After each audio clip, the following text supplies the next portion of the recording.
अस्सलाम वालेकुम नाज़रीन, प्रोग्राम द मिरर में अवां खे भली कार आऊं आहियां अवां जी मेज़बान रोशनी मेमण। नाज़रीन, अॼु असां सिंध जे ॿिनि वॾनि शहरनि लाड़काणे ऐं सखर जी सरकारी इस्पतालुनि में सिहती सहूलतुनि जो जाइज़ो वठंदासीं ऐं पंहिंजनि रिपोर्टर्स खां इहो मालूम कंदासीं त अरबे रुपयनि जी बजट रखंदड़ इस्पतालुनि में अवाम खे कहिड़ियूं कहिड़ियूं सहूलतूं मिलियल आहिनि ऐं अवाम जेके सरकारी इस्पतालुनि में सहूलतूं न हुअण जूं दावूं कंदे नज़र अचे थो, उन्हनि दाहुनि में केतिरी सदाकत आहे। इहो बि मालूम कंदासीं त लाड़काणे चांडका ऐं सखर जी सिविल इस्पताल में जेके मशीनूं मौजूदु आहिनि उन्हनि मां कहिड़ियूं ऐं केतिरियूं फ़ाल आहिनि ऐं कहिड़ियूं नाकारा थी वियूं आहिनि। मशीनरी नाकारा थियण जा सबब कहिड़ा आहिनि, जेकॾहिं ख़राब मशीनूं बि नथियूं ठहनि त पोइ आख़िर इस्पतालुनि जी बजट केॾांहुं वञे थी। अरबे रुपयनि जी बजट बावजूदि सरकारी इस्पतालुनि जी अक्सर मशीनरी नाकारा छो थी थिए, पैसा किथे ख़र्च ॾेखारिया वञनि था, अवाम खे सिहत जूं मयारी सहूलतूं ॾियण जे लाइ आयल पैसनि मां केरु पंहिंजा बिभ भरे थो, ज़िम्मेवार पकड़ में छो नथा अचनि। असांजी कोशिशि हूंदी त अॼोके प्रोग्राम में इहे सभु अछा कारा अव्हां साम्हूं पधरा कजनि। सिंध में सिहत खाते लाइ रखियल अरबे रुपयनि जी बजट बेकार, अक्सर इस्पतालुनि जी हालत न सुथरी, मशीनूं ख़राब पियल, मरीज़ दरबदर। सिंध जे अहम शहरनि सखर ऐं लाड़काणे जी सरकारी इस्पतालुनि में सहूलतूं अणलब सालनि खां ख़राब पियल मशीनूं बि नाकारा थी वियूं। चांडका इस्पताल में सिटी स्कैन ऐं MRI मशीन वरियनि खां ख़राब, एक्सरे ऐं अल्ट्रासाउंड मशीनूं बि कम जूं न रहियूं। वेंटिलेटर वारियूं 15 एनेस्थेसिया मशीनूं ख़राब पियल, लेप्रोस्कोपी सिस्टम बि नाकारा, फोटोथेरेपी जूं 5 मशीनूं बि ख़राब थी वियूं। चांडका इस्पताल में 35 मल्टी पैरामीटर मॉनिटर्स ऐं ब्रोंकोस्कोप वारी मशीन ख़राब, डॉपलर मशीन बि सही नमूने कम न पई करे। फाइब्रोस्कैन ऐं पोर्टेबल एक्सरे मशीनूं नाकारा, 20 वेंटिलेटर्स मां 15 ख़राब, ऑपरेशन थिएटर में लॻल लाइटूं बि कम छॾे वियूं। डायलिसिस जे 24 मशीनुनि मां रुगो 6 मशीनूं सही हालत में मौजूदु, 1500 बेड्स मां 700 बेड ख़राब थी विया। चांडका इस्पताल इंतज़ामिया सिंध हुकूमत खां 53 करोड़ 37 लख रुपया घुरी वरिता। डायलिसिस जे 20 मशीनुनि ऐं ॿिए सामान लाइ 8.5 करोड़ घुर्जनि। City block, teaching block, paeds surgery, paeds medicine लाइ 9 करोड़ 67 लख रुपया घुरबल। एम्बुलेंसिस ऐं सिक्योरिटी लाइ 25 करोड़ 69 लख घुर्जनि था। गुलाम मोहम्मद महर टीचिंग सिविल इस्पताल सखर जी हालत बि रहम जोगी। MRI, सिटी स्कैन, अल्ट्रासाउंड ऐं मुख़्तलिफ़ टेस्टुनि जी मशीनरी ख़राब पियल। सिविल इस्पताल सखर इंतज़ामिया जी लापरवाही, MRI मशीन सॉफ्टवेयर जी ख़राब थियण सबबि बंदि पियल। हेपाटाइटिस जी PCR वारी मशीनरी बि नाकारा। सिंध हुकूमत सिहत जे मयारी सहूलतुनि लाइ सालियानो 302 अरब रुपया ॾिए थी। इस्पतालुनि जा हाल बहितर थियण बदिरां ॾींहों ॾींहुं ख़राब। इन समूरी सूरत हाल ते ॻाल्हि ॿोल लाइ स्टूडियो में मौजूदु आहे KTN न्यूज़ जो सीनियर रिपोर्टर सगीर चांडियो। इन सां गॾोगॾु असांजी कोशिशि हूंदी त लाड़काणे ऐं सखर जे रिपोर्टर्स खे बि लाइन ते वठिजे ऐं उन्हनि खां इस्पतालुनि जी हालत बाबति ॼाण वठिजे। असांजी इहा बि कोशिशि हूंदी त ॿिन्ही इस्पतालुनि जे इंतज़ामिया सां बि राब्तो कयो वञे, जीअं उन्हनि जो बि को मौक़िफ़ अवाम अॻियां अची सघे। वॾी महिरबानी सगीर टाइम ॾियण लाइ। सगीर, सभ खां पहिरियां इहो ॿुधाइजो त सिंध जे अवाम खे सिहत जूं मयारी सहूलतूं ॾियण लाइ सिंध हुकूमत सिहत खाते खे सालियानो केतिरी बजट ॾिए थी ऐं छा जेका रक़म सिहत जी सहूलतुनि लाइ मुख़्तस कई वञे थी उन जो लाभ अवाम खे मिले थो या इहो पैसो रुगो दस्तावेज़नि में ख़र्च थिए थो? वॾी महिरबानी रोशनी। सिंध हुकूमत हर साल जेको आहे उहो सिहत खाते जी बजट में इज़ाफ़ो कंदी रहे थी, पर सिंध में जेके आहिनि उहे सिहत जूं सहूलतूं बहितर या मयारी जेके आहिनि उहे मुहैया अवाम खे न पियूं कई वञनि।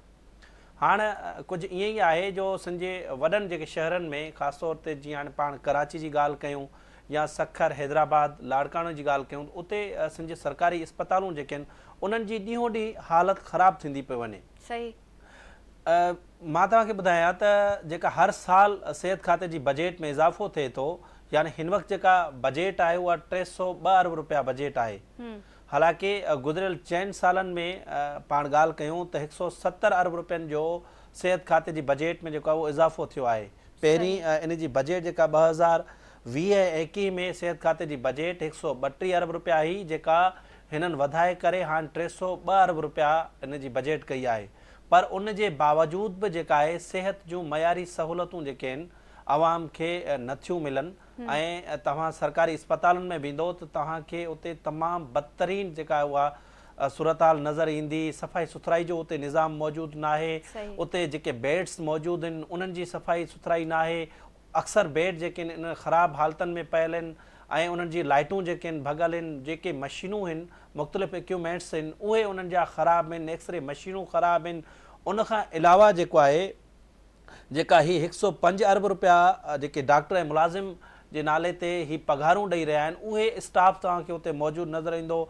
जेके सीनियर या माहिर जेके डॉक्टर आहिनि उहे अक्सर करे उहो OPD नथा कनि, अक्सर प्राइवेट अस्पतालनि में वेहनि था। यानी सिंध जी सरकारी अस्पतालनि जी हालत जेका उहा ॾींहों ॾींहुं ख़राबु थींदी पई वञे। सिहत खातो पंहिंजी कारकर्दगी सुधारण बदिरां ॾींहों ॾींहुं जेको आहे उन जी कारकर्दगी ख़राबु थींदी पई वञे। हाणे चेक एंड बैलेंस वारो निज़ाम न हुजण जे करे इहो सरकारी अस्पतालनि जो अहिड़ो हाल थी वियो आहे। अक्सर जेके उन्हनि जा मेंटेनेंस ऐं रिपेयर में जेके पैसा ख़र्च थियनि था उहे बि दस्तावेज़नि में रुगो हुजनि था ऐं रियलिटी में अहिड़ो कुझु बि जेको आहे उहो न पियो थिए। इन करे ई जेका आहे उहा सरकारी अस्पतालनि जी अहिड़ी हालत थी वई आहे ऐं मरीज़ जेके आहिनि उहे दरपदर आहिनि। उते तव्हांखे मुख़्तलिफ़ शयुनि जी ख़ासि तौर ते दवाउनि जी उते हमेशह खोट नज़र ईंदी। हर साल जेका उहा दवाउनि जी अरबे रुपया बजेट रखी वञे थी, पर तव्हां जॾहिं बि वेंदो सरकारी अस्पतालनि में उहे तव्हांखे दवाऊं जेके आहिनि उहे ॿाहिरि ख़ानगी अस्पतालनि मां मिलंदियूं। उहे इहो जवाबु ॾींदा त हिते असां वटि जेके इहे दवाऊं मौजूदु न आहिनि। तंहिं करे हिकिड़े सिस्टम जे तहत जेका आहे उहा सिंध जे सरकारी अस्पतालनि में हिकिड़ी करप्शन कई वञे थी ऐं उन जे ख़ात्मे लाइ जेके करप्शन जे ख़ात्मे लाइ जोड़ियल जेके इदारा आहिनि उहे हिन वक़्त ताईं ख़ामोश बणियल आहिनि। अच्छा सगीर, जीअं मूं शुरू में चयो त अॼु असां लाड़काणे जी चांडका ऐं सखर जी सिविल अस्पताल में सिहत जी सहूलियतुनि जो जाइज़ो वठंदासीं। सभ खां पहिरियां नाज़रीन खे इहो ॿुधाइजो त चांडका अस्पताल में मरीज़नि खे कहिड़ियूं कहिड़ियूं सहूलियतूं मिलियल आहिनि ऐं अस्पताल में मौजूदु मशीनरीअ मां वाक़ई मरीज़नि खे को लाभ मिले थो? ॾिसो, चांडका अस्पताल जी जेका उहा सूरत हाल तमामु ख़राबु ॿुधाई वई आहे। आला अख़्तियारनि खे हिकिड़ी सरकारी ब्रीफिंग ॾिनी वई आहे ऐं रिपोर्ट्स मोकिली वई आहे। उन में जेके उन्हनि अंग अखर ॾिना आहिनि तमामु छिरकाईंदड़ आहिनि।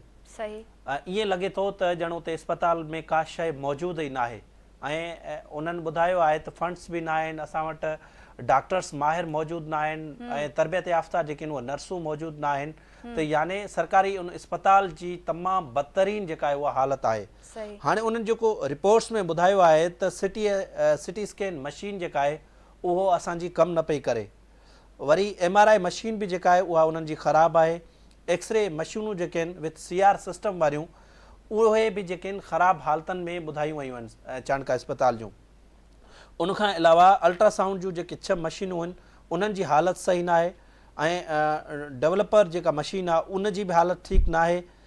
उनखां अलावा जेको आहे एनेस्थेसिया जूं जेके 15 मशीनूं आहिनि जेके वेंटिलेटर वारियूं मशीनूं उहे बि ख़राबु आहिनि। त ईअं ई हिकिड़े सिस्टम जे तहत इन जी जेका उहा बहाली न कई वई आहे, उन जी मरमत न कराई वई आहे। सालनि खां इहे मशीनूं जेके आहिनि उहे ख़राबु पियल आहिनि। उनखां अलावा CBC मशीन उहा बि जेके आहिनि उन मां 2 मशीनूं जेके आहिनि उहे ख़राबु आहिनि। अहिड़ी रीति जेके आहिनि उहे ब्लड बैंक जूं मशीनूं ऐं फोटोथेरापी जूं मशीनूं आहिनि उहे बि ख़राबु आहिनि। ECG मशीनूं आहिनि उन्हनि जी बि हालत ख़राबु आहे। उनखां अलावा जेके आहिनि टोटल 1500 जेके आहिनि उते बेड्स आहिनि ऐं 800 बेड्स जेका आहे उहा हालत कंडीशन यानी उन जी सूरत हाल कुझु बहितर ॿुधाई पई वञे ऐं 700 बेडनि जी हालत जेका आहे उहा तमामु ख़राबु आहे। हाणे वरी डायलिसिस मशीनूं जेके आहिनि लाड़काणे चांडका अस्पताल में 24 मशीनूं ॿुधायूं वयूं आहिनि, उन मां जेके आहिनि सिर्फ़ु 6 हलनि थियूं, यानी 18 मशीनूं जेके आहिनि उहे इन जूं ख़राबु आहिनि। उनखां अलावा जेका आहे उनजो सॼो स्ट्रक्चर जेको आहे उहो ज़बून हाल थी वियो आहे। यानी सॼी चांडका अस्पताल जी सूरत हाल तमामु ख़राबु ॿुधाई वई आहे ऐं उन में इहो ॿुधायो वियो आहे त माहिर डॉक्टर जेके आहिनि असां वटि मौजूदु न आहिनि ऐं उनखां अलावा जेके आहिनि ऑपरेशन थिएटर्स में जेके आहिनि उहे लाइटूं जेके आहिनि उहे ख़राबु आहिनि। हाणे अरबे रुपयनि जी जेका बजेट अचे थी उहा बजेट किथे ख़र्च थिए थी? सवाल इहो पैदा थिए थो जेके एमेंडार ही बजेट ख़र्च कनि था उहा किथे ख़र्च थिए पई? दवाउनि जे लाइ जेके पैसा अचनि पिया उहे दवाऊं जो पैसो जेको आहे उहो किथे ख़र्च थिए पियो ऐं हिननि वटि इहे समूरी शयुनि जी खोट अचानक ईअं छो थी वई आहे? इन मामले जी जांच थियणु घुरिजे। चांडका अस्पताल जा जेके आहिनि हमेशह ईअं ई थियो आहे जो उहे सिफ़ारिशी MS लॻंदा रहिया आहिनि के न के सियासी माण्हू जो जेको वेझो माण्हू या ऑफिसर हूंदो उहो ई उते मौजूदु हूंदो, हिकिड़े सिस्टम जे तहत इन सरकारी अस्पतालनि खे हलाए पियो वञे। त इन मामले जी जेका उहा सिंध जे वॾे वज़ीर खे नोटिस वठणु घुरिजे त सरकारी अस्पताल जी अहिड़ी हालत आख़िरकार छो थी वई आहे ऐं हिननि 50 करोड़ रुपया त हिननि फंड्स घुरिया आहिनि त उते शॉर्टफॉल मौजूदु आहे ऐं उनखां अलावा जेके आहिनि 20 डायलिसिस जूं नयूं मशीनूं नयूं हिननि घुरियूं आहिनि, उन्हनि जे लाइ बि जेके हिननि पैसा घुरिया आहिनि, 11 करोड़ रुपया जेके आहिनि सिक्योरिटी लाइ घुरिया आहिनि। त जेका इन जी सूरत हाल उहा चांडका अस्पताल जी तमामु ख़राबु आहे। जॾहिं बि तव्हां इन अस्पताल में वेंदो त उते तव्हांखे सूरत हाल ख़राबु मिलंदी, सफ़ाई सुथराई जो उते निज़ाम मौजूदु न आहे, डॉक्टर तव्हांखे उते ड्यूटी ते न मिलंदा, स्टाफ उते मौजूदु न आहे, मशीननि जी इहा हालत आहे, मशीनूं तमामु समूरियूं जेके आहिनि इन्हनि जूं अक्सर ख़राबु आहिनि। त इन सिहत खाते जी जेका 302 अरब रुपयनि जी बजेट आहे उन मां सरकारी अस्पतालनि जी हालत कुझु ईअं आहे त इहा 300 अरब रुपया जी बजेट जेका उहा केॾां वञे थी, चेक एंड बैलेंस न हुजण जे करे जेका आहे उहा सरकारी अस्पतालनि जी अहिड़ी कुझु कंडीशन थी वई आहे। सगीर, जीअं अवां ॿुधायो त लाड़काणे जे चांडका अस्पताल में मौजूदु मशीनुनि मां अक्सर या त ख़राबु पियल आहिनि या वरी नाकारा थी वियूं आहिनि। आख़िर अहिड़ी कोताहीअ जा सबब कहिड़ा थी सघनि था? ॾिसो, असल में जेसी ताईं इन में चेक एंड बैलेंस अस्पतालनि जो न हूंदो ऐं उन्हनि जी जेका आहे उहा मॉनिटरिंग सही नमूने सां न थींदी, तेसी ताईं सरकारी अस्पतालनि जो हशर ईअं हूंदो। ऐं जेके तव्हां MS मुक़ररु थियनि था या डॉक्टरनि जी मुक़ररी जेका उहा मेरिट ते न थींदी, तेसि ताईं हाल इहो हूंदो। छाकाणि जो जेके उते डॉक्टर्स मौजूदु आहिनि उन्हनि जो हिकिड़ो चेक एंड बैलेंस हुजणु घुरिजे। ॾिठो वञे त इहे ड्यूटी ते अचनि था या नथा अचनि ऐं उन ते सज़ा ऐं जज़ा जो हिकिड़ो सिस्टम हुजणु घुरिजे।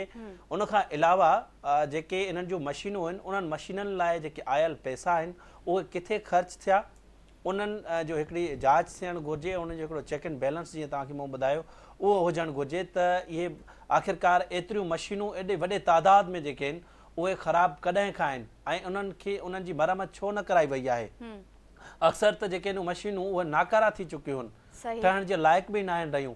त उन जे करे जेको आहे हिननि ॿुधायो आहे त असांखे 53 करोड़ 87 लख रुपयनि जी जेका उहा फंड्स जेके आहिनि उहे घुरबल आहिनि। सिंध हुकूमत खे हिननि इहो चयो आहे, उन्हनि में इहो ॿुधायो आहे इक्विपमेंट्स असांखे खपनि था, उन जे लाइ 8 करोड़ 50 लख रुपया जेके आहिनि उहे घुरबल आहिनि। डायलिसिस जूं 20 मशीनूं उन जे लाइ जेको आहे हिननि 8.5 करोड़ रुपया घुरिया आहिनि। हाणे M&R में जीअं हाणे सिटी ब्लॉक आहे, टीचिंग ब्लॉक आहे, उनखां पीड्स मेडिसन आहे, पीड्स सर्जरी आहे, उन जे लाइ हिननि 9 करोड़ 67 लख रुपया जेके आहिनि उहे घुरिया आहिनि। सिक्योरिटी जे लाइ हिननि 14 करोड़ रुपया घुरिया आहिनि ऐं समूरनि सहूलियतुनि वारियूं जेके आहिनि उहे एम्बुलेंसूं बि हिननि नयूं घुरियूं आहिनि, उन जे लाइ हिननि 11 करोड़ रुपया जेके आहिनि अलॻि सां घुरिया आहिनि। मजमूई तौर ते जेके आहिनि हिननि 53 करोड़ रुपया सिंध हुकूमत खां घुरिया आहिनि। त असांखे इन्हनि इक्विपमेंट्स जी ज़रूरत आहे ऐं इन्हनि जी जेका मरम्मत जी ज़रूरत आहे, तंहिं करे असांखे इहे पैसा ॾिना वञनि। पैसा सिंध हुकूमत भले ॾे, पर इन जो चेक एंड बैलेंस न हूंदो त इहे पैसा बि जेके आहिनि उहे दस्तावेज़नि में कागज़नि में जेके आहिनि उहे ख़र्च थी वेंदा। सरकारी अस्पतालनि जी उहा ई साॻी हालत हूंदी जेका हिन वक़्तु चांडका अस्पताल जी आहे। ऐं रुगो चांडका अस्पताल न, ॿियनि सरकारी अस्पतालनि जी बि इहा सूरत हाल आहे। कराची खां वेंदे जेको आहे उहा तव्हां सखर वेंदो, लाड़काणे, शहीद बेनज़ीराबाद, मीरपुर ख़ास, हैदराबाद, समूरनि तक़रीबन सरकारी अस्पतालनि जी हालत ख़राबु आहे। उते दवाउनि जी खोट तव्हांखे मिलंदी, उते डॉक्टर्स मौजूदु न आहिनि ऐं मरीज़ जेके आहिनि उते हमेशह दरपदर थियनि था। सगीर, अवां सां ॻाल्हि ॿोल जो सिलसिलो जारी रखूं था। हिन वक़्तु असांखे लाड़काणे मां KT न्यूज़ जे रिपोर्टर सरकश सदायो जॉइन कयो आहे।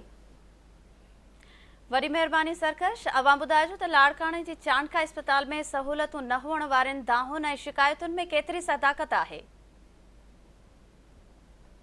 बिल्कुलु रोशनी, सगीर तमामु हिकिड़ो मुफ़सिल तरीक़े सां चांडका अस्पताल जी जेका सूरत हाल आहे उनखे पेश कयो। ऐं चांडका अस्पताल जेका आहे उहा न रुगो मरीज़नि जे हवाले सां, पर हिते छाकाणि त इहा टीचिंग हॉस्पिटल आहे, हिते जेके डॉक्टर पढ़नि था चांडका मेडिकल कॉलेज में, उन्हनि जी सिख्या बि जेका आहे उहा मुकमल तौर ते हिते चांडका हॉस्पिटल में थिए थी। छो त इहो सॼी दुनिया ॼाणे थी त जेकॾहिं तव्हां वटि एकेडमिक साइड सुठी आहे ऐं क्लिनिकल साइड सुठी न आहे त उते तव्हां सुठा डॉक्टर बि पैदा नथा करे सघो। हाणे चांडका अस्पताल जेका टर्शी केयर हॉस्पिटल डिक्लेयर थियल आहे ऐं उनखां अलावा टीचिंग हॉस्पिटल आहे। 3 अरब रुपयनि खां वधीक उनजी जेका सालियानी बजेट आहे उहा किथे ख़र्च थिए थी, उनजी कंहिंखे का बि ॼाण कोन्हे, न कंहिंखे कुझु ॿुधायो वञे थो। अक्सर तौर ते असां जॾहिं बि हॉस्पिटल जे अंदरि वेंदा आहियूं त उते वार्डन में जेके मरीज़ मिलंदा आहिनि, ओपीडी जे ॿाहिरां जेके मरीज़ मिलंदा आहिनि, या पोइ उते जेके डायलिसिस जे लाइ माण्हू आयल हुजनि, सभिनी जी दा इहा हूंदी आहे त हिते कंहिं बि क़िस्म जी का सहूलियत कोन्हे, न दवाऊं थियूं ॾिनियूं वञनि, न वरी असांखे कंहिं बि क़िस्म जी का ॿी का सहूलियत हिते मिले थी। बिल्कुलु इहे सभु जेके सगीर ॿुधायूं आहिनि, हितां जी जेका इक्विपमेंट आहे, जेका मशीनरी आहे, उहा बिल्कुलु बि नाकार आहे। हाणे असां वटि जेका सीटी स्कैन आहे या पंहिंजो MRI मशीन आहे, उहा तक़रीबन गुज़िरियल 3 सालनि खां वठी ख़राब पियल आहे। कॾहिं कॾहिं त ईअं थींदो आहे त अस्पताल वारा जेकॾहिं उन्हनि जे मथां कंहिंजो ज़ोर पइजी वेंदो आहे, कंहिं पेशेंट जो सिफ़ारिशी हूंदो आहे, त पंहिंजे पैसनि सां चाणका अस्पताल जे ॿाहिरां ई जेका सीटी स्कैन मशीन आहे, उतां हुनजी जेका आहे रिपोर्ट कराए वठंदा आहिनि, या MRI कराइणी हूंदी आहे त गंबट हुनखे रेफर कयो वेंदो आहे। डायलिसिस यूनिट जी तव्हां ॻाल्हि कई त डायलिसिस यूनिट में त इहा हालत हुई त उते जेके मशीनियूं आहिनि, 20 मशीननि मां सिर्फ़ु 6 फंक्शनल आहिनि। उहे बि 4 जेके आहिनि कुझु ॾींहं अॻु में ठहियूं आहिनि। इन खां पहिरियां त सिर्फ़ु 2 मशीनियूं जेके आहिनि उते हलनि पियूं, ऐं पेशेंटनि जो जेको अंग आहे उहो 150-200 जे लॻभॻि आहे, ऐं उते जेके मुख़्तलिफ़ ज़िलनि मां हिते पेशेंट ईंदा आहिनि। ठीकु आहे। ऐं उन खां अलावा ॿियो इहो त उन में जेको केमिकल यूज़ कयो थो वञे, मिसाल वाटर प्लांट जेको आहे उहो हिन वक़्त ताईं रिपोर्ट्स आहियूं त बाबा पाणी हितां जो सही न आहे, सही न आहे, उनखे त तव्हां छॾियो, पर जेको उन में केमिकल यूज़ पए थियो उहो बि ॿी कंहिं कंपनीअ जो हुयो, मशीनियूं ॿी कंपनीअ जूं हुयूं। उनजो जेको रिज़ल्ट आहे उहो पेशेंटनि ते अचे ई न पियो, नतीजे में पेशेंट उतां भॼी पिया वञनि। उहो बि हाणे जेको आहे ॿुधाए थो त असां साॻियो जेको केमिकल आहे उहो घुरायो आहे। ठीकु आहे। उन खां पोइ तव्हां ॾिठो त जेका हिते लेबोरेटरी आहे, सेंट्रल लेबोरेटरी आहे चाणका अस्पताल जी, एॾी वॾी हॉस्पिटल आहे जेका बलोचिस्तान खां वठी पंजाब ताईं जेको आहे पेशेंट माज़ी में हिते ईंदा रहिया आहिनि। उतां जी जेका लेबोरेटरी जी हालत इहा आहे त उते CBC जेका आम ब्लड जी टेस्ट थींदी आहे, ठीकु आहे न, उनजी रिपोर्ट कोन। उन खां अलावा ॿियूं जेके सनियूं रिपोर्टूं थींदियूं आहिनि, छो त हिते जेके बि OTs आहिनि, ऑपरेशन थिएटर में जेके पेशेंट वञनि था, उन्हनि जूं ज़ाहिर आहे पहिरियां सॼियूं रिपोर्ट्स थींदियूं आहिनि, त उहे कंप्लीट न पियूं थियनि। क़िस्म जूं जेके सहूलियतूं उहे चाणका अस्पताल में बिल्कुलु बि न आहिनि। इहा ॻाल्हि हक़ीक़त बि आहे त बजट किथे ख़र्च थिए थी, का नथी थिए। हाणे तव्हां ॾिसो त चाणका अस्पताल तां इलाही बर्डन त घटियो आहे, तव्हांजी SIUT अलॻि थी वई त इलाही बर्डन ओॾे शिफ्ट थी वियो, NICUD लाड़काणे में अलॻि थी वई, तव्हांजो कार्डियो वारो जेको बि बर्डन हुयो ओॾे शिफ्ट थी वियो, तव्हांजी CLF लाड़काणे में थी, जेको चाइल्ड ॿारनि वारो तव्हांजे मथां बर्डन हुयो उहो बि घणो हटी वियो। हाणे अञा बि सिंध सरकार जेका आहे हिते चए पई त 1300 बेडेड जेका नई हॉस्पिटल आहे उहा इंटरनेशनल मयार जी असां ठाहींदासीं, जंहिंजे लाइ कुझु ॾींहं अॻु में चीफ सेक्रेटरी ऐं सेक्रेटरी हेल्थ लाड़काणे आयो, आला सिताई मीटिंगूं थियूं, उन्हनि विज़िट कया ऐं ख़ुदि चाणका अस्पताल जो विज़िट कयो त उते सेक्रेटरी हेल्थ उते ई अस्पताल इंतज़ामिया वारनि खे चयो त यार चाणका जी हालत इंतिहाई जेका आहे असां बुरी थी वई आहे, ख़राब थी वई आहे। अच्छा, पेशेंट जेके एडमिट थियनि था, माज़ी में ईअं थींदो त एडमिट थियल पेशेंट खे ॿाहिरां दवा वठण जी ज़रूरत न पवंदी हुई, चलो OPD में त कंहिंखे कोन थियूं मिलनि दवाऊं, पर ॿाहिरि जी ॻाल्हि इहा जेके अंदरि इंडोर पेशेंट आहिनि, हाणे उन्हनि खे बि जेका आहे हर शइ ॿाहिरां लिखी था ॾियनि, वठी था अचनि। पोइ माना मरीज़ जेकॾहिं के प्राइवेट सेंटर में वञे त उते हुनजो 50,000 ख़र्च थींदो, सरकारी अस्पताल में जेकॾहिं अचे थो त हुनजा 30-35,000 ख़र्च थियनि था, माना फ़र्क़ु थोरो आहे। उते बि सभु करे घटि प्राइवेट जहिड़ो ई माहौल थी वियो आहे। ई सॼी चाणका अस्पताल जेका आहे हिते मेन पावर तमामु वॾो आहे। तव्हां ॾिसो त वॾी लेवल जा हिते professor, assistant professor, associate professor, उन खां अलावा मुख़्तलिफ़ स्पेशलिस्ट जेके डॉक्टर आहिनि, अलाए केतिरा प्राइवेट सेंटर ते जेके मौजूदु डॉक्टर आहिनि, सभु चाणका जो हिसो आहे। पर तव्हां OPD में वेंदो त तव्हांखे माना उते कुझु डॉक्टर मिलंदा, बाक़ी डॉक्टर तव्हांखे न मिलंदा। अच्छा, हिते वरी जेको कमु करण बि चाहे थो प्रोफेसर, जेकॾहिं को सुठो कमु करे थो, को वार्ड पंहिंजो ठाहे थो, उनखे कमु करणु नथो ॾिनो वञे। 4-5 पोर्शन्स अहिड़ा आहिनि हॉस्पिटल जा जंहिं ते बजट ख़र्च थी थिए। हिकिड़ो ॾिसो फूड आहे, ॿुधाए वेंदो आहे जेके आहिनि साल में फूड जा हलिया था वञनि, बिल निकिरी था वञनि, खुराक जेका मरीज़नि खे ॾिनी थी वञे। ठीकु आहे। उन खां अलावा ट्रांसपोर्ट जे मद में हितां जेकॾहिं पेशेंट कराची रेफर थो थिए त अक्सर ईअं थींदो आहे त उते जेका एम्बुलेंस लिखबी उहा अप डाउन जा पैसा उतां विथड्रा थींदा, पर हितां माना कराची खां जेका आयल हूंदी उनखे प्राइवेटली मरीज़ खे करे ॾिबी त उहो कराची तो हलियो वेंदो, हिकु साइड जा पैसा बचाइणा आहिनि। ठीकु आहे। ट्रांसपोर्ट आहे। उन खां अलावा तव्हांजो स्टोर आहे जिते दवाऊं आहिनि, दवाऊं जेके आहिनि मरीज़नि खे कोन थियूं मिलनि।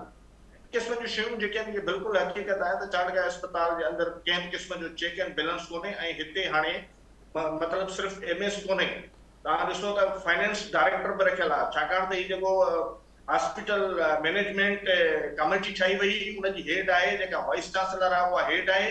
हाणे जेके DDOs आहिनि उहे डायरेक्टर फाइनेंस जे हवाले आहिनि, माना ख़र्च डायरेक्टर फाइनेंस खे करिणो आहे। MS जेको पाण ज़ाती तौर ते ख़र्च कोन थो करे सघे हाणे, त हिन क़िस्म जूं जिते शयूं माना टिनि पोर्शन्स में हुजनि, मिसाल वाइस चांसलर जेका यूनिवर्सिटी जी हेड आहे, मैनेजमेंट कमेटी जे अथॉरिटी हुन वटि हुजे, जेका फाइनेंस आहे उहो डायरेक्टर फाइनेंस वटि हुजे, एडमिनिस्ट्रेशन जेका आहे तव्हांजी एमएस वटि हुजे। इन्हनि टिनी जे मथां चेक एंड बैलेंस हूंदो ज़ाहिर हॉस्पिटल में थींदो, न त चाणगा अस्पताल जी जेका हालत आहे उहो थियण त ईअं खपे हा त हिते अपग्रेडेशन थिया आहिनि हॉस्पिटल जी। यूनिवर्सिटी जी हालत इहा आहे त उहो हिते का सुठी लेबोरेटरी जेका आहे उहा न ठाहे सघिया आहिनि हिन वक़्त ताईं। त इहे सभु शयूं हिक ॿिए सां सलाड़ियल आहिनि, पर उन्हनि जे मथां कंहिं क़िस्म जो को चेक बैलेंस जेको आहे उहो कोन्हे। अच्छा सरकश, जीअं तव्हां ॿुधायो त चेक एंड बैलेंस उते मौजूदु न आहे, त तव्हां अहिड़ी सूरत हाल जेका हिननि पाण ई ॿुधाई आहे त एतिरियूं मशीनूं जेके आहिनि उहे असांजूं ख़राबु आहिनि, हिकिड़ी ब्रीफिंग ॾिनी आहे हिननि आला अख़्तियारनि खे, त उन में इन जो ज़िम्मेवार तव्हां कंहिंखे कोठींदव त इन सॼी कंडीशन जो ज़िम्मेवार आख़िरकार केरु आहे? उन्हनि ॿुधायो आहे त असां वटि माहिर डॉक्टर यानी प्रोफेसरनि जी बि खोट आहे, तरबे याफ़्ता नर्सूं बि जेके मौजूदु न आहिनि, त इहा अस्पताल हले कीअं पई? ॾिसो, हिन अस्पताल में जेको पुराणे दौर जो अमलो आहे जी, उन जे बेसिस ते हले थी। नई अपॉइंटमेंट बि ज़ाहिर न थी आहे अञा, पुराणो जेको अमलो ऑलरेडी आहे उहो मौजूदु आहे। मशीन्स जेके आहिनि बसि हाणे उहो मां चवां थो त यूरालॉजी वार्ड हिते किरी पियो हिन वक़्त ताईं 2 साल थी विया आहिनि, उहो वार्ड न ठहियो आहे। उनखे जेको डेंटल वारी साइड आहे बिबियासपा डेंटल कॉलेज में डेंटल ओपीडी उन जे मथां रखियो वियो, उते ऑपरेशन्स कोन था थियनि, माना मरीज़ अचनि था उन्हनि जा ऑपरेशन कोन था थियनि, ऐं हिकु हिकु मरीज़ खे हाणे ऑपरेशन जे लाइ हिते का रश त कोन्हे, पर उन जे बावजूद 2 हफ़्ता हफ़्तो लॻी थो वञे। कॾहिं कहिड़ी शइ कोन्हे, कॾहिं एनेस्थेसिया जीअं तव्हां ॻाल्हि कई नशे वारनि डॉक्टरनि जी, उन्हनि जी तमामु घणी जेका आहे खोट आहे। त इहे शयूं जेके आहिनि इलाही काफ़ी सारियूं आहिनि। मिसाल ओटीज़ जी हालत जेका आहे उहा इंतिहाई बुरे अशर में ओटीज़ आहिनि, पुराणियूं आहिनि, उन्हनि खे माना कंहिं क़िस्म जो अपग्रेड न कयो वियो आहे उते ओटीज़ में। त इहे हाणे जीअं मशीनियूं आहिनि उहे सिर्फ़ु 6 हलनि थियूं, उन्हनि 6 मशीनुनि में बि ईअं आहे त 3 पॉज़िटिव आहिनि, माना 3 नेगेटिव आहिनि। ऐं नेगेटिव मशीनुनि ते त ज़ाहिर आहे को आम पेशेंट न रखिबो, बाक़ी माना आम मरीज़नि जे लाइ उहे 3 जेके आहिनि हलनि थियूं मशीनियूं। उहे सीटी स्कैन ख़राबु आहे, MRI मशीन ख़राबु आहे, एक्सरे वारा जेके आहिनि उन्हनि जा पुराणी जेके मशीनियूं आहिनि उहे ई हलनि थियूं। डिजिटल एक्सरे जी हिकिड़ी मशीन आहे जंहिंमें सॼो वर्डन आहे सॼी हॉस्पिटल जो। तव्हां ॿुधायो त जेको अल्ट्रासाउंड आहे, अल्ट्रासाउंड जेको डेवलपर ते थींदो आहे उनजी हालत जेका ख़राबु आहे। इहे सभु जॾहिं मशीनरी तव्हांजी एतिरो माना नाकारा बणिजी वई, पुराणी थी विया आहिनि, इन जो जेको ज़िम्मेवार आहे असल में हिकिड़ो माण्हू कोन्हे, पर ही हिकिड़ो सिस्टम, सॼो सिस्टम ज़िम्मेवार असां सम्झूं था, जंहिं सिस्टम जे तहत हॉस्पिटलनि खे हलायो थो वञे। ऐं ॿाहिरीं जेका मुदाख़लत आहे उहा बि अस्पतालनि जे अंदरि तमामु घणी जेसीं ताईं सरकश मेरिट ते मुक़ररियूं न थींदियूं ऐं फाइनेंस जो डायरेक्टर जेको आहे उहो मेरिट ते न ईंदो या MS उहे मेरिट ते न ईंदा, त अहिड़ी सूरत हाल हूंदी। बिल्कुलु बिल्कुलु सही ॻाल्हि आहे न, जॾहिं मेरिट ते शयूं नथियूं थियनि त उहे ज़ाहिर आहे शयूं उते ईअं थियनि थियूं, ॿाहिरीं मुदाख़लत में थिए थी, ऐं जेका बजट आहे उहा सही ख़र्च कोन थी थिए। जेकॾहिं इहा जेतिरी जेका बि बजट आहे न, इहा माज़ीअ में बि प्रैक्टिस हिते थींदी हुई त 20-20 करोड़ रुपया जेको आहे एडिशनल बजट वरिती वेंदी। एडिशनल बजट जो मक़सदु इहो आहे त माना हे पैसा असां खपायासीं, उहे एडिशनल बजट जेको मंज़ूर कराए ॾींदो उनखे पैसो ॿधी मिलंदो, बाक़ी विराए खणबी। त माना इन क़िस्म जूं प्रैक्टिसिस जॾहिं हिननि हॉस्पिटलनि जे अंदरि थींदियूं त ज़ाहिर आहे पोइ मरीज़नि ॾांहुं पैसा कोन था वञनि न। जॾहिं दवा मरीज़नि खे नथी मिले, खाध खुराक नथी मिले, ऐं पैसा उन मद में ख़र्च बि थींदा था रहनि हर साल, त पोइ ज़ाहिर आहे मरीज़नि ते त ख़र्च कोन था थियनि। त हिन अस्पताल चाणका जी असां ॻाल्हि कयूं त मां जीअं तव्हांखे ॿुधायो त हिन जी अहमियत त 2 हवालनि सां आहे। हिकिड़ो त मरीज़नि जे हवाले सां, ॿियो तव्हां सुठा डॉक्टर कीअं पैदा कंदव जॾहिं तव्हां वटि हॉस्पिटल में नवां शोभा न हूंदा। मिसाल वेस्कुलर सर्जरी जो हिन वक़्त ताईं जेको आहे शहीद बेनज़ीर भुट्टो यूनिवर्सिटी पाण वटि माना उहो डिपार्टमेंट न खोले सघी आहे, छो त तव्हां वटि हुते क्लिनिकल साइड आई ई कोन। हाणे जेके डॉक्टर पढ़नि था उहे अची ज़ाहिर आहे जॾहिं प्रैक्टिकल त हिते मरीज़नि ते कंदा न। हॉस्पिटल जी जेतिरी हालत ख़राब हूंदी ओतिरो डॉक्टर बि सुठा पैदा कोन थींदा। इन पासे ते माना कंहिंजो ध्यानु ई। ठीकु आहे सरकश, अवां जी वरी महिरबानी। सगीर, अवां सां ॻाल्हि ॿोल जारी रखंदासीं। हिते असांखे हिन वक़्तु जॉइन कयो आहे MS चाणका अस्पताल लाड़काणो डॉक्टर नियाज़ डहर साहब। अस्सलाम वालेकुम डॉक्टर साहब। वालेकुम अस्सलाम। वरी महिरबानी प्रोग्राम में वक़्तु ॾियण जे लाइ। डॉक्टर साहब, लाड़काणे जे चाणका अस्पताल में कहिड़ियूं कहिड़ियूं सहूलियतूं मौजूदु आहिनि? शिकायतूं अचनि पियूं त मरीज़नि खे के सहूलियतूं नथियूं मिलनि ऐं अक्सर मशीनूं बि ख़राबु आहिनि। अहिड़ियुनि ख़बरुनि में केतिरी सदाकत आहे? अॼु लाड़काणो चाणका हॉस्पिटल जेको आहे पंहिंजे तरफ़ खां पूरियूं तक़रीबन सर्विसिस डिलीवर करण जी कोशिशि करे रहिया आहियूं। सो असल में छा आहे त जेको तव्हांखे इहे शिकायतुनि जो अक्सर तव्हांखे महसूसु थिए थो जेके तव्हांखे मिलनि पियूं उन्हनि जा कुझु रिजल्ट्स ईअं थी सघनि था त असां वटि जेको पॉपुलेशन जो बम फटल आहे इनखे कंपेंसेट करणु थोरो मौजूदा हालात में ॾुखियो थी पियो आहे। सही असल शब्द रीज़न इहो ई आहे छो जो असां 10 खां 12 डिस्ट्रिक्ट्स जेके कवर करे रहिया आहियूं सराउंडिंग जा लाड़काने खां अलावा ऐं इन सां गॾोगॾु साउथ पंजाब ऐं बलूचिस्तान खे बि कवर करे रहिया आहियूं। तो पेशेंट ओवरलोड जे करे कुझु असांखे तकलीफ़ूं ज़रूरु दरपेश अचनि थियूं बाक़ी असांजूं सर्विसिस पूरे तरीक़े सां पूरे ज़ोर शोर सां जेतिरियूं अफोर्ड करे सघूं था जेतिरियूं प्रोवाइड करे सघूं था असां हर वक़्तु ॾींहं राति ॾेई रहिया आहियूं। अच्छा डैर साहब तव्हां हिकिड़ी प्रेज़ेंटेशन ॾिनी आहे हुकूमत खे ऐं उन में त जेकी तव्हां छिरकाईंदड़ इंकशाफ़ कया आहिनि उन में ईअं तव्हां ॿुधायो आहे त छा अल्ट्रा साउंड जूं मशीनूं जेके आहिनि उहे ख़राबु आहिनि एक्सरे मशीन तव्हांजी ख़राबु आहे MRI मशीन सालनि खां ख़राबु आहे 15 वेंटिलेटर वारियूं जेके आहिनि उहे मशीनूं ख़राबु आहिनि यानी पंटीह जेके आहिनि उहे पैरामीटर मॉनिटर्स ख़राबु आहिनि तक़रीबन तव्हांजूं मशीनरी इहा सॼी ख़राबु आहे इस्पताल हले कीअं पई? असल मसइलो हीअं आहे न त हिन ओवरलोड जे करे मिनट तव्हांखे हिकिड़ो मां मिसाल ॾींदो हलां जेकॾहिं असांजी एमरजेंसी डिपार्टमेंट आहे हिते ओवरलोड एतिरो हुजण जे करे जेकॾहिं हर पेशेंट असां खां डिमांड थो करे जेकॾहिं कंहिं पेशेंट खे एब्डोमिनल पेन आहे पेट में सूर आहे उहो बि चवे पियो त मुंहिंजो अल्ट्रासाउंड कयो पब्लिक हॉस्पिटल आहे जंहिंजे करे कॾहिं बि असां नथा करे सघूं हिकिड़ी अल्ट्रासाउंड मशीन जेकॾहिं असां उनखे 25 खां 30 अल्ट्रासाउंड करणा आहिनि 24 आवर्स में त उन ते डेली असां 100 खां 150 अल्ट्रासाउंड करे रहिया आहियूं। पोइ असांजी मशीनुनि जी हालत इहा थी थी वञे जो मशीन सॼा हिकअप था थी वञनि पोइ उन सिलसिले में अक्सर थोरा टेक्निकल प्रॉब्लम्स रहनि था बाक़ी पूरी कोशिशि करे रहिया आहियूं त जीअं पब्लिक खे असां थोरो काउंसलिंग करे सघूं त अननेसेसरी शयुनि जो असां ते जीअं लोड न विधो वञे जेके डॉक्टर्स आहिनि जेके उनखे तजवीज़ कनि था हिननि खे तव्हांखे ज़रूरत न आहे अल्ट्रासाउंड जी पोइ उन्हनि ॻाल्हियुनि ते बि बधिक रहनि था पब्लिक त तव्हां असांजो अल्ट्रासाउंड कोन था करायो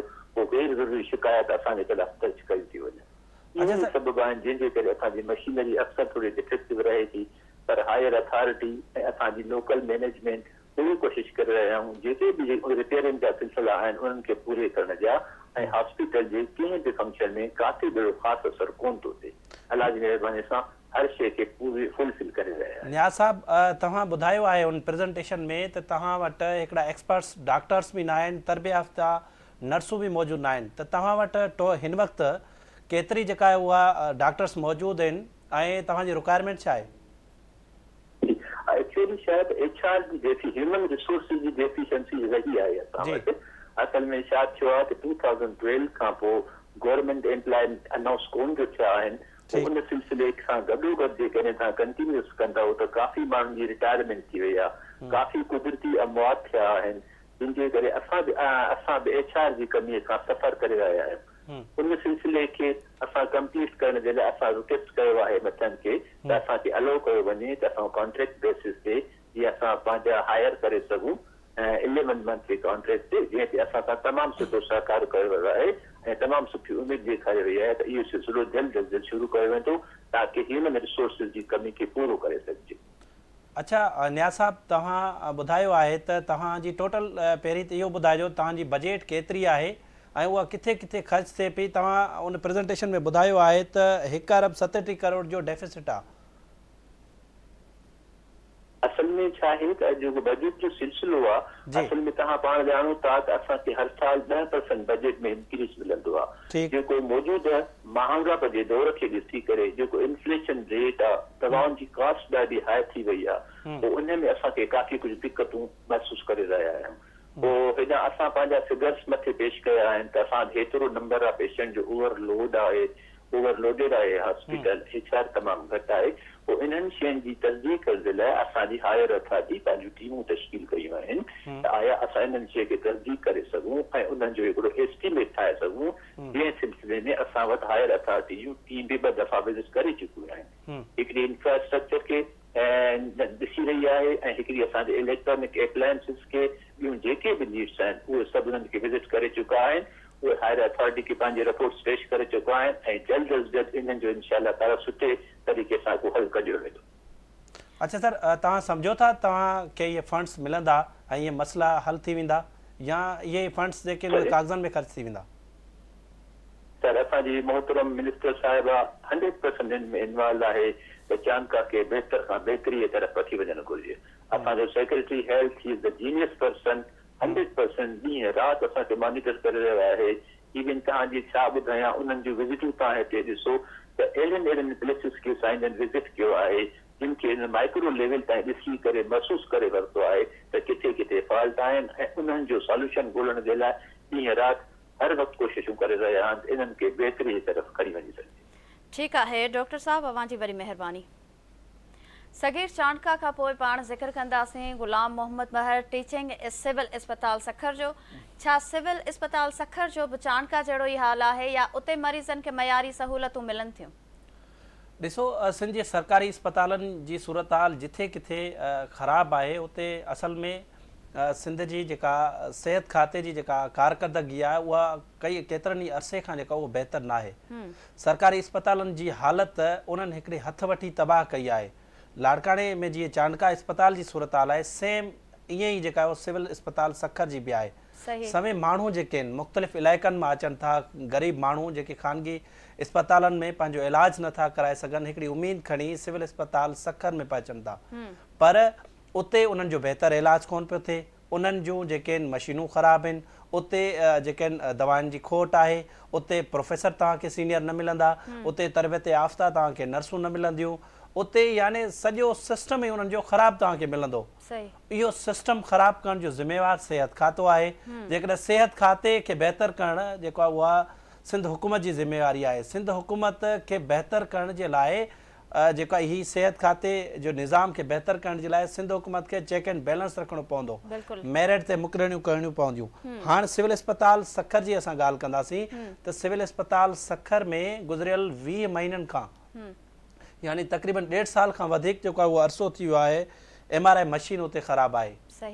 उनखां अलावा उते CT स्कैन मशीन ख़राबु आहे, अल्ट्रासाउंड समेत मुख़्तलिफ़ टेस्टनि जी मशीनूं जेके आहिनि उहे ख़राबु पियल आहिनि। ग़रीब माण्हू जेके आहिनि तमामु ग़रीब पैसनि वारियूं जेके टेस्टूं उहे ॿाहिरियां कराइनि था, प्राइवेट टेस्ट लेबॉरेटरियुनि मां कराइनि था। तंहिं करे जेका आहे उहा सिविल अस्पताल सखर जी बि इहा ख़राबु सूरत हाल आहे। उते डॉक्टर बि जेके आहिनि उहे ड्यूटी कोन था कनि। मुख़्तलिफ़ वक़्तनि ते सेक्रेटरी सिहत खे इहे शिकायतूं आयूं आहिनि त उते वक़्त सर जेके आहिनि उहे डॉक्टर ड्यूटी नथा कनि। जेके सीनियर प्रोफेसर आहिनि उते OPD कोन था कनि। साॻी सूरत हाल आहे। असीं वरी सिविल अस्पताल कराची जी बि ॻाल्हि कंदासीं, उनजी बि अहिड़ी सूरत हाल हूंदी। इहा सरकारी अस्पतालनि जी जेका आहिनि उहा सूरत हाल बहितर करण जी हिन वक़्तु सख़्तु ज़रूरत थी वई आहे। सगीर सिविल अस्पताल सखर जी सूरत हाल ते वधीक ॻाल्हि ॿोल लाइ असांखे हिन वक़्तु KTN न्यूज़ सखर जे रिपोर्टर अनस घांगरो जॉइन कयो आहे। अनस, वॾी महिरबानी। अवां ॿुधाइजो त सखर जी सिविल अस्पताल में अवाम खे सिहत जूं मुनासिब सहूलतूं न मिलण जा आख़िर कारण कहिड़ा आहिनि? जी बिल्कुल, सखर सिविल इंतजामिया केतिरनि ई जेके सो मसइलनि जे वर चढ़ियल आहे। ख़ुदि ई अस्पताल में हिन वक़्तु जेके सो डायरेक्टर फिनांस समेत केतिरियूं जेके सो पोस्टूं आहिनि जिते सीनियर डॉक्टरनि जी खोट आहे। गॾोगॾु जेकी मशीनरी आहे उहा गुज़िरियल 20 महीननि खां ख़राब पई आहे। CT स्कैन जेकी मशीनरी आहे उहा 21 महीननि खां ख़राब आहे। 20 महीना थिया आहिनि। MRI मशीनरी आहे उहा ख़राब पई आहे, उनखे ठीकु न कयो वियो। अल्ट्रासाउंड तोड़े एक्सरे मशीनूं बि वक़्तनि बहुत ख़राब थींदियूं पियूं आहिनि। जॾहिं त सिविल अस्पताल में घोटकी, शिकारपुर, कंदकोट, कश्मीर तोड़े खैरपुर जे समेत ॿियनि इलाइक़नि खां रोज़ानो सभनि जे तादाद में मरीज़ अचनि था। ऐं जो तालुक जेके आहिनि सो ग़रीब ऐं अबोज जेके आहिनि सो मरीज़ आहिनि, लेकिन अस्पताल में सहूलतूं न हुअण जे बराबरि आहिनि। न मशीनरी आहे, न उते दवाऊं आहिनि, न वरी जेका आहे सो प्रोफेसर या जेके माहिर डॉक्टर चइजनि उहे आहिनि। सखर में सिविल खां अलावा जेके आहिनि सो निजी अस्पतालूं, महांगी अस्पतालूं त आहिनि जंहिंजा हुक्मरान इफ़्तिताह बि करे रहिया आहिनि, वॾा वॾा उन जे लाइ ऐलान बि कंदा, फंड बि ॾियनि था। पर सखर सिविल अस्पताल में MRI, CT scan machinery, even दवाऊं न आहिनि। सफ़ाई सुथराई न हुअण जे करे जेके मरीज़ अचनि था या दाख़िल आहिनि उहे बि जेके आहिनि सो बीमार लॻा पिया आहिनि। जेके डॉक्टर आहिनि उहे OPD न हुअण जे सबबु जेके आहिनि सो निजी अस्पतालनि में कमु करे रहिया आहिनि या पंहिंजूं जेके आहिनि सो क्लिनिकूं हलाए रहिया आहिनि। जंहिं सबबु जेको ग़रीब तबिको आहे, मरीज़ जेके ॾोराणनि इलाइक़नि खां सफ़र करे पैदल जेके आहिनि सो पंधु करे उहे अचनि था अस्पताल में, उन्हनि जे लाइ त डॉक्टर बि मौजूदु न आहिनि, दवाऊं बि न आहिनि। ऑपरेशन थिएटर में जेके आहिनि सो उहे औज़ार जेके आहिनि सो मशीनरी उहे बि न आहिनि। गॾोगॾु जेके आहिनि सो अस्पताल में सफ़ाई सुथराई बि न आहे, न वरी जेके आहिनि सो उहे शयूं ॾिनियूं थियूं वञनि। सालियानो 1 अरब रुपयनि अरब रुपयनि खां वधीक जेके आहिनि सो दवाऊं थो ॾे, फंड जे मद में सिविल अस्पताल में ॾिना वञनि था, लेकिन उनजे बावजूद सखर सिविल अस्पताल अवाम जे लाइ बेलाभ बणियल आहे ऐं सहूलियतूं न आहिनि। शहरनि तरफ़ां बार बार एहतिजाज कया विया, सेहत खाते ज़िले इंतज़ामिया चूंडियल नुमाइंदनि खे लिखत में शिकायतूं पिणु कयूं वयूं, लेकिन हिन वक़्त ताईं उनजो को बि अज़ालो न आहे थी सघियो। अनस, जीअं तव्हां ॿुधायो था त 1 अरब रुपयनि जी उते इन जी बजेट आहे, त इहो 1 अरब रुपया किथे ख़र्च थिए थो ऐं इहे मशीनूं तव्हांजी इंतज़ामिया सां ॻाल्हि ॿोल थी आहे त मशीनूं आख़िरकार छो नथा ठहिराइनि, इन्हनि खे 2-2 साल थी विया आहिनि? जी बिल्कुलु, एमएस चए थो त डायरेक्टर फाइनेंस जो कमु आहे, डायरेक्टर फाइनेंस जी इहा हालत आहे त उहो हिन वक़्त ताईं को मुक़ररु न आहे थियो। हुनजी चार्ज हुई जेका सो गुलाम अनवर टीचिंग अस्पताल जे प्रिंसिपल वटि हुई, लेकिन उहो बि चए थो त अख़्तियार मूं वटि न आहिनि। सो डायरेक्टर फाइनेंस जे मुक़ररीअ ते चूंडियल नुमाइंदनि जेके आहिनि सो ख़ुदि हुकुमरान घुर जे माण्हुनि में जेके आहिनि सो इहो जहिड़ो हले थो, जंहिं सबबु डायरेक्टर फाइनेंस मुक़ररु न आहे, फंड रिलीज़ नथा थियनि, उन ते कमु नथो थिए, जंहिं सबबु मशीनरी बि दुरुस्त नथी थिए। हर को जेको आहे सो प्रिंसिपल बि उनखां आजो आहे, जॾहिं त एमएस आहे उनजो बि चवणु आहे त उहो उनजे अख़्तियार में न आहे। इहो कमु डायरेक्टर फाइनेंस जो आहे। डायरेक्टर फाइनेंस गुज़िरियल 6 महीननि 1 साल खां मुक़ररु ई न आहे थियो सखर सिविल अस्पताल में, जंहिं करे काफ़ी सारा मसइला आहिनि जो पहिरियां 2 ज़िलनि जा माण्हू सखर सिविल अस्पताल में इमरजेंसी तौर ते मरीज़नि ऐं ज़ख़्मियुनि खे खणी ईंदा हुआ, लेकिन हिन वक़्तु हितां जा जेके ज़ख़्मी आहिनि उहे कराची ऐं ॿियनि अस्पतालनि ॾांहुं रेफर कया वञनि था। ठीकु आहे अनस, अवांजी वॾी महिरबानी। सकेर अवां अनस घांगरो जी बि ॻाल्हि ॿोल ॿुधी, हिते बि साॻियो ई हशर आहे जहिड़ो चाणका अस्पताल में आहे। आख़िर सिंध जे अवाम खे सिहत जूं मयारी सहूलियतूं कॾहिं ऐं कीअं मिलंदियूं, इन लाइ हुकूमत खे वधीक छा करणो पवंदो? ॾिसो, सभ खां पहिरीं हुकूमत खे मेरिट ते मुक़ररियूं करणियूं पवंदियूं डॉक्टरनि जूं ऐं कामोरनि जूं। उते जेके सरकारी अस्पतालनि में एमएस लॻाए वञनि था या डायरेक्टर ऑफ फाइनेंस या वीसी लॻाए वञनि था, त उन्हनि खे जेके उन ते मेरिट ते उहो केतिरो पूरो लहनि था, उहे जेके मुक़ररु तव्हां कयो था। असल में ॾिसो, अनस बि उहा साॻी ॻाल्हि कई त 6 महीननि खां जेको आहे उते सिविल अस्पताल सखर जो डायरेक्टर ऑफ फाइनेंस मुक़ररु न पियो थिए। छा सिंध में या सेहत खाते वटि अहिड़ो को ऑफिसर मौजूदु न आहे जेको डायरेक्टर फाइनेंस थी सघे? अहिड़ो को अहल ऑफिसर ई हिननि खे नथो मिले। असल में हिते हीअं ई हूंदो आहे सिंधी ब्यूरोक्रेसी में त माण्हुनि खे नवाज़ियो वेंदो आहे ऐं उन्हनि जे लाइ पोस्टूं क्रिएट कयूं वेंदियूं आहिनि। त जीअं हाणे अनस ॿुधायो त उन डायरेक्टर फाइनेंस जी चार्ज जेका आहे उहो प्रिंसिपल साहब वटि आहे ऐं 6 महीननि खां उते जेको आहे उहो सखर अस्पताल सिविल अस्पताल में डायरेक्टर फाइनेंस मुक़ररु न पियो थिए। तंहिं करे इहो सिंध जो तमामु वॾे में वॾो इशू इहो आहे त मेरिट ते मुक़ररियूं नथियूं थियनि ऐं तव्हां मेरिट ते DHO मुक़ररु न कंदो, MS मुक़ररु न कंदो, इहे डायरेक्टर फाइनेंस मुक़ररु न थींदा, तेसीं ताईं अहिड़ा ई हशर हूंदा इदारनि जा जहिड़ो हिन वक़्तु सिविल अस्पताल सखर ऐं चाणका अस्पताल लाड़काणे जो आहे। हथ वठी जेके आहिनि उहे इदारा तबाह कया पिया वञनि।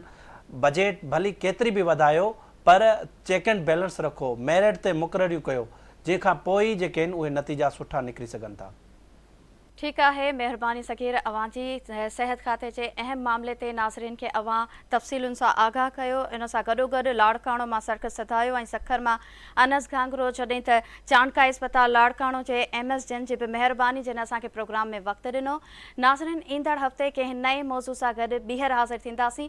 तेसीं ताईं पंहिंजी मेज़बान रोशनी मेमण खे ॾींदा इजाज़त। अल्लाह वाही।